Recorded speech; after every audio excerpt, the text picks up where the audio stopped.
Okay, so today I'm going to review some of the things that you probably had in previous courses, but things that you're going to need for some success in 1552. And I'll start with at the top with trig identities. These list of identities are things that you probably had in a trig class. You might have forgotten, so I'll put them in these categories, and the first one is the reciprocal identities.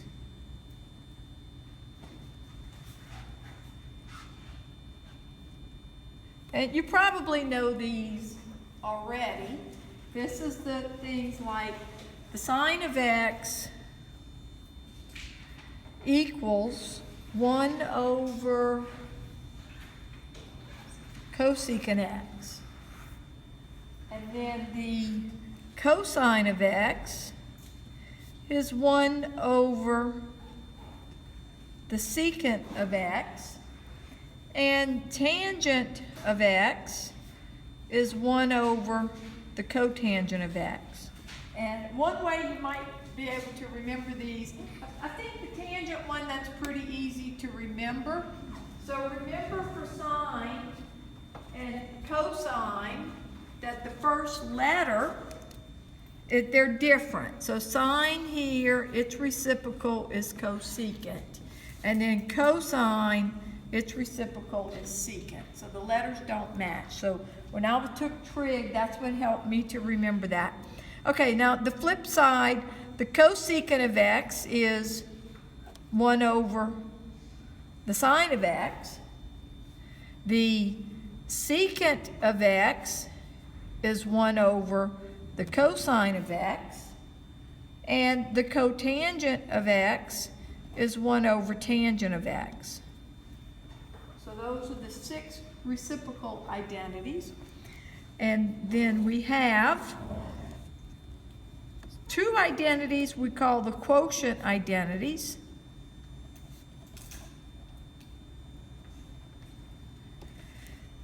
And that's going to be that tangent.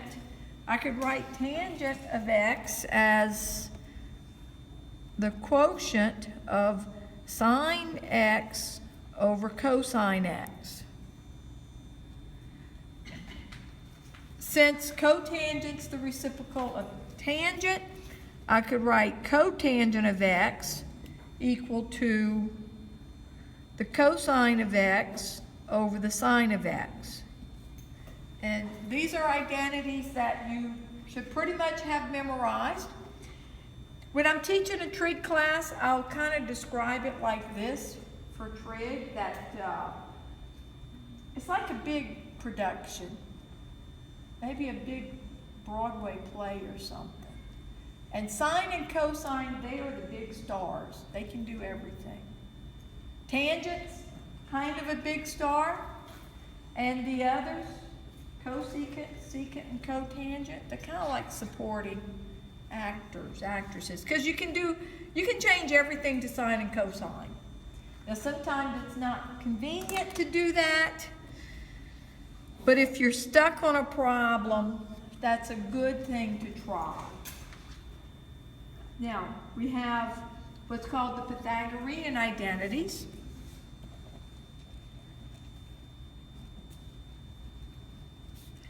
And they're called this because the proof comes straight from the Pythagorean theorem. And the Pythagorean identities, you probably know the first one. The first one is sine squared x plus cosine squared x equals 1. And I like to think of it like this. That there are 9 Pythagorean identities, but all of them are derived from this one right here. So I'm looking at this one, and I'm going to kind of indent this in just because it's a direct derivation from this. I'm looking at sine squared x plus cosine squared x equals 1, and I'm thinking, well, I could subtract cosine squared x from each side. And if I do that, I'll get sine squared x is 1 minus cosine squared x. Well, I could have subtracted sine squared x instead. So the third one, still a Pythagorean identity, I can write cosine squared x is 1 minus sine squared x. For the fourth one, I'm going to go back to sine squared x plus cosine squared x equals 1. And this time I'm not going to do subtraction, but I'm going to do something like, let's divide everything by tangent squared x. No, by cosine squared x, make that. So sine squared x over cosine squared x plus cosine squared x over cosine squared x equals 1 over cosine squared x. And then I'm going to use the quotient identities and the reciprocal identities to simplify this. In fact, I'm going to write in this little extra step. I've had students in the past ask about this. Look, this sine squared x over cosine squared x, I could put the square on the outside. And maybe I didn't need to put that step, but I did. This part's 1, and this one I could put this on the outside.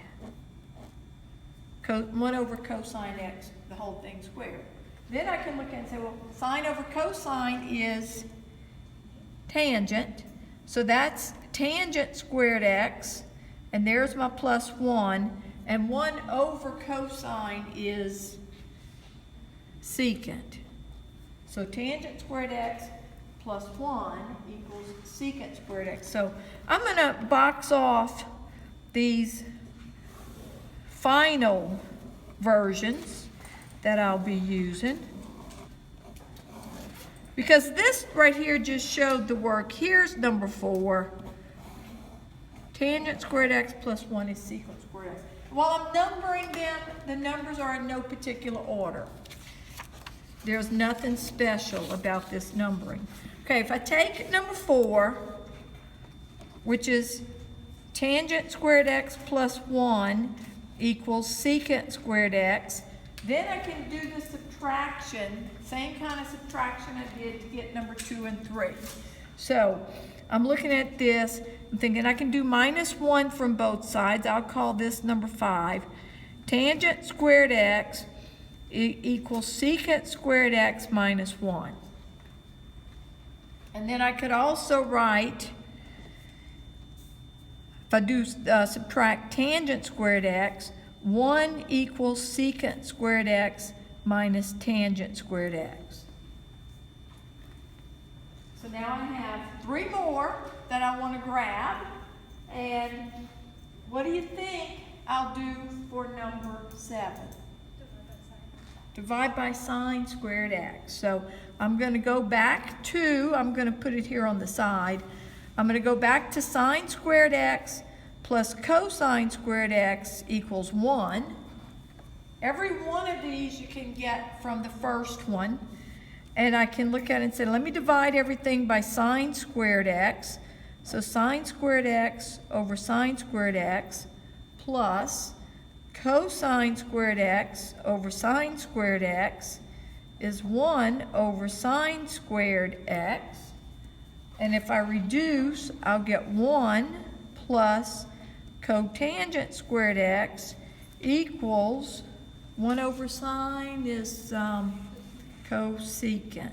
That's cosecant squared x. So here's the one I'm going to call number 7. 1 plus cotangent squared x equals cosecant squared x. And then I'll do the subtraction. So number 8, if I subtract 1, I'll get cotangent squared x is cosecant squared x minus 1. And number 9, let's subtract the cotangent squared x. 1 equals cosecant squared x minus cotangent squared x. So that's what I call the 9 Pythagorean identities. And I do it that way because when I was in high school and I took trig, that's what my teacher did. And so it kind of makes sense to go ahead and list all 9 of them. After the Pythagorean identities, there are some